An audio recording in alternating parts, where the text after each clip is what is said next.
Nabi Muhammad itu bangsa Arabnya dari mana?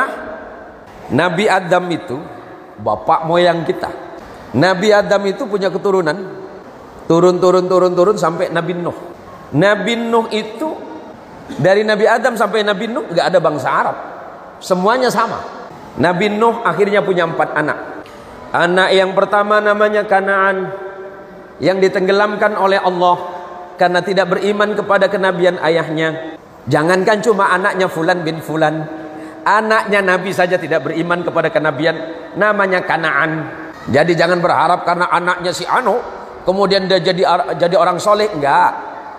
Karena ternyata anaknya Nabi Nuh itu bukan orang soleh. 1 Kanaan. Baik, adiknya Kanaan bernama Syam. Syam ini punya keturunan kemudian disebut dengan bangsa Smith. Bangsa Smith ini kemudian menjadi cikal bakal bangsa Arab, orang yang tinggi besar yang ada di Syarqul Awsat di Timur Tengah. Yang ketiga namanya Yafis.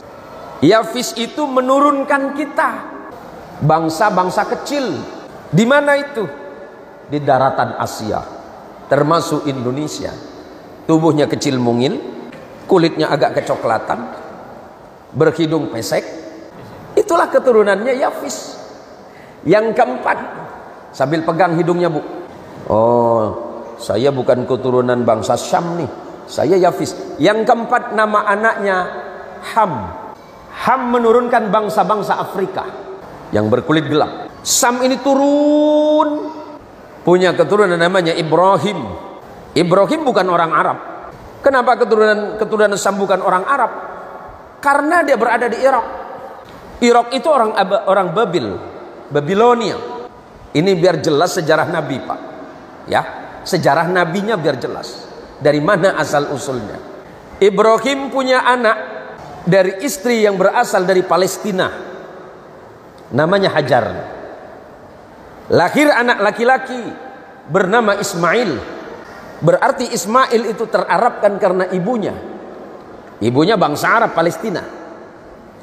Ismail punya anak keturunan yang bernama Haidar. Haidar punya keturunan turun terus ke bawah. Salah satunya kemudian bernama Adnan. Adnan ini cikal bakal datuk moyang Nabi. Maka sering Nabi disebut dengan Arab Adnani.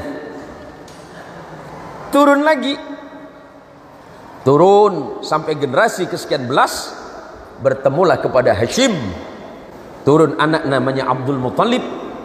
Abdul Muttalib punya putra namanya Abdullah, dan Abdullah punya putra bernama Muhammad sallallahu alaihi wasallam. Ini sejarah singkatnya.